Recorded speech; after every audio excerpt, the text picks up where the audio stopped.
नमस्कार, मैं Shivani. Non stop 30 खबरों में आपका स्वागत है। चलिए जानते हैं देश और विदेश से जुड़ी खबरें। प्रधानमंत्री नरेंद्र मोदी फरवरी में फ्रांस का आधिकारिक दौरा करेंगे और 10 से 11 फरवरी को होने वाले कृत्रिम बुद्धिमत्ता शिखर सम्मेलन में हिस्सा लेंगे। फ्रांसीसी राष्ट्रपति इमैनुएल मैक्रों ने इस यात्रा की पुष्टि की, जिसमें मोदी एआई पर चर्चा करेंगे और वैश्विक शक्तियों से वार्ता करेंगे। सोशल मीडिया पर 82 साल पुराना न्यू वर्ल्ड ऑर्डर नक्शा वायरल हो रहा है, जिसे 1942 में प्रकाशित किया गया था। इस नक्शे में दुनिया के 15 देशों का उल्लेख है, जिसमें अमेरिका, रूस, अखंड भारत, संयुक्त चीन और यूरोप के एकीकरण की कल्पना की गई है।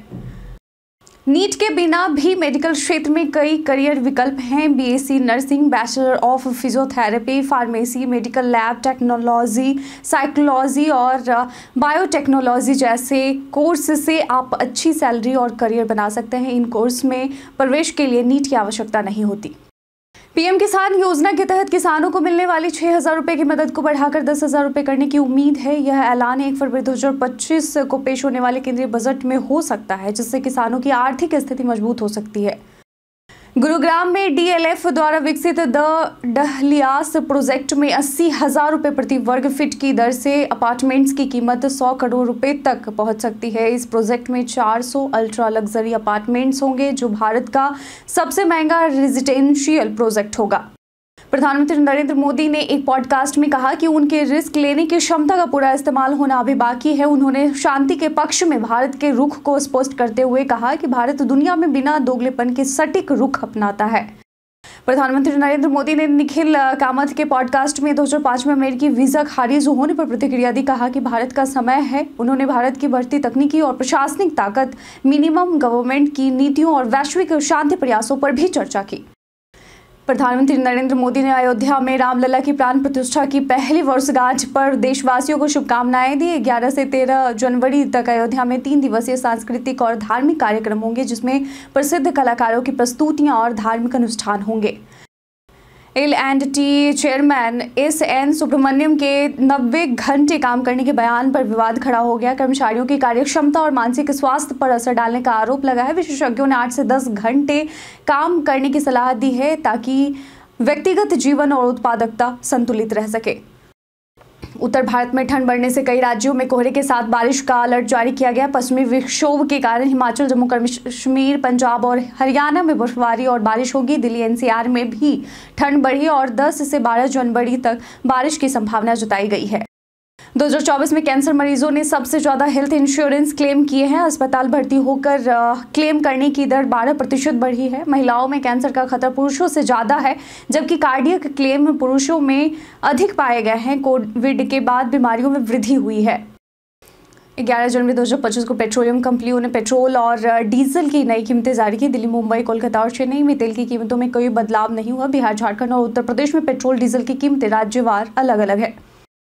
तमिल स्टार सूर्या की फिल्म कंगुवा ऑस्कर 2025 की रेस में शामिल हो गई है। हालांकि यह फिल्म बॉक्स ऑफिस पर फ्लॉप रही थी, लेकिन इसकी जनरल एंट्री के जरिए इसे बेस्ट पिक्चर के लिए योग्य माना गया है। रविंद्र जडेजा ने जून 2024 में T20 इंटरनेशनल से संन्यास का ऐलान किया था। अब उनकी एक इंस्टाग्राम स्टोरी के बाद यह सवाल उठ रहा है कि क्या वह टेस्ट क्रिकेट से भी संन्यास लेंगे। जडेजा ने बॉर्डर गावस्कर ट्रॉफी की जर्सी शेयर की है, जिससे फैंस में कयासों का माहौल है। डीआरडीओ ने हिम कवच मल्टीलेयर क्लोथिंग सिस्टम लॉन्च किया है, जो अत्यधिक ठंड से सैनिकों को सुरक्षा प्रदान करेगा। यह -60 डिग्री सेल्सियस तक के तापमान में कार्यक्षम है और सैनिकों को मौसम के हिसाब से परतें बदलने की सुविधा देता है। यह नई तकनीक भारतीय सेना की तैयारी को मजबूत करेगी। फ्लिपकार्ट की रिपब्लिक डेज सेल से पहले 10,000 रुपये से कम कीमत में 5G स्मार्टफोन पर छूट मिल रही है। Motorola G35, Redmi 13C, Vivo T3 light, Samsung Galaxy A14 और पोको C75 जैसे फोन शानदार डिस्काउंट के साथ उपलब्ध हैं। पीएम मोदी ने 2005 में अमेरिका द्वारा वीजा देने से इनकार पर अपनी प्रतिक्रिया साझा की। इसे भारत की लोकतांत्रिक सरकार का अपमान बताया है। उन्होंने गोधरा घटना पर भी चर्चा की और नेतृत्व और जिम्मेदारी का पालन करने की अपनी प्रतिबद्धता व्यक्त की। असम के लखीमपुर में 10 महीने के बच्चे में HMPV वायरस का मामला सामने आया है। इसके बाद देश में कुल 15 मामले हो गए हैं। सिक्किम सरकार ने स्थिति पर नजर रखने के लिए हेल्थ एडवाइजरी जारी की है, जो कि केंद्र ने राज्यों से निगरानी बढ़ाने को कहा।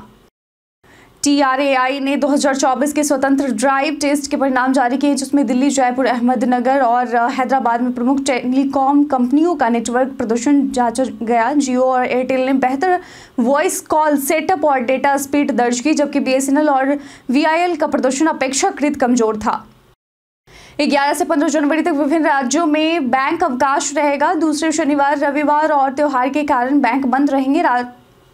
ग्राहकों को परेशानी से बचने के लिए इन छुट्टियों की सूची पहले से जाननी चाहिए। ऑनलाइन बैंकिंग और ATM का उपयोग वैकल्पिक रूप से किया जा सकता है।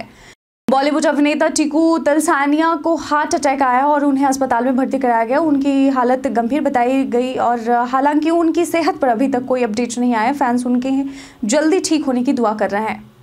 भारत बांग्लादेश सीमा पर मवेशी तस्करों ने BSF पर हमला किया, लेकिन जवानों ने आत्मरक्षा में जवाबी कार्रवाई की और 10 सांड बरामद किए। तस्कर गोली चलाने के बाद भाग गए। इस दौरान 3 धारदार भाले भी बरामद हुए। केंद्र सरकार ने अंगदान करने वाले कर्मचारियों को 42 दिनों की विशेष छुट्टी देने का ऐलान किया है। यह छुट्टी डोनर की सर्जरी के लिए अस्पताल में भर्ती होने और ठीक होने के समय के दौरान मिलती है। आदेश national organ and tissue transplant organisation द्वारा जारी किया गया है। प्रभास की शादी को लेकर एक नई अफवाह सामने आई है। अब ट्रेड एनालिस्ट ने एक क्रिप्टिक पोस्ट शेयर किया, हालांकि अभी तक इसकी पुष्टि नहीं हुई है। फैंस अनुमान लगा रहे हैं कि क्या वह अनुष्का शेट्टी या कृति सेनन से शादी करेंगे। भारतीय रेलवे ने दुनिया का सबसे शक्तिशाली हाइड्रोजन इंजन विकसित किया है, जो 1200 हॉर्स पावर का है। यह इंजन जीरो एमिशन तकनीक पर आधारित है और जल्द ही हरियाणा में परीक्षण के लिए चलाया जाएगा। इस उपलब्धि से भारत को तकनीकी आत्मनिर्भरता की दिशा में बड़ी सफलता मिली है। अडानी ग्रुप ने प्रयागराज महाकुंभ में श्रद्धालुओं के बीच 1 करोड़ आरती संग्रह मुफ्त में बांटने का निर्णय लिया है। यह पहल गीता प्रेस के साथ साझेदारी में हो रही है। इससे पहले अडानी ने इस्कॉन के साथ मुफ्त भोजन वितरण की व्यवस्था की है। CBSE की कक्षा 10 और 12 की बोर्ड परीक्षाएं 15 फरवरी से शुरू होंगे। एडमिट कार्ड स्कूलों के माध्यम से जारी होंगे, जिन्हें छात्र अपने स्कूल से प्राप्त करेंगे। परीक्षाएं 18 मार्च कक्षा 10 की और 4 अप्रैल तक कक्षा 12 की परीक्षाएं चलेंगी। BCCI ने चैंपियंस ट्रॉफी के लिए टीम की घोषणा के लिए 19 जनवरी तक का समय मांगा है। KL राहुल को इंग्लैंड सीरीज में खेलने के लिए कहा गया है। गेंदबाजों के चयन पर अभी भी असमंजस बना हुआ है। भारत में हाई स्पीड ट्रेनों की बढ़ती मांग के चलते रेलवे ने घरेलू पहिया उत्पादन बढ़ाने की योजना बनाई है। स्टील अथॉरिटी ऑफ इंडिया हर साल 40,000 पहिए बनाती है और अब नई योजनाओं से 80,000 पहियों की सप्लाई का लक्ष्य है। भारत सरकार मौसम विभाग की 150वीं वर्षगांठ के अवसर पर 14 जनवरी को दिल्ली में अखंड भारत सेमिनार आयोजित करेगी। पाकिस्तान ने भागीदारी की पुष्टि की, लेकिन बांग्लादेश ने कार्यक्रम में शामिल होने से इनकार किया। अफगानिस्तान, म्यांमार, श्रीलंका, नेपाल जैसे देशों को भी निमंत्रण भेजा गया है। बीते दिन हमारे द्वारा पूछे गए सवाल का आप लोगों में से बहुत लोगों ने अपना जवाब में कमेंट सेक्शन में लिख कर दिया था। जिन्होंने पूछे गए सवाल का जवाब दिया उनके नाम है मिक्की कुमार, संजीव कुमार, MD शाकिर हुसैन, रोशन कुमार, अमरजीत प्रसाद, रवि मोहन वर्मा, दीपक कुमार, गौरव कुमार, नौशाद रजा और बाबूलाल मरांडी। इसके साथ ही बढ़ते हैं आज के सवाल की ओर। आज का सवाल है कि आपके क्षेत्र में मौसम का मिजाज कैसा है। अपना जवाब में कमेंट सेक्शन में लिखकर जरूर बताइएगा। आज के बुलेटिन में बस इतना ही। धन्यवाद।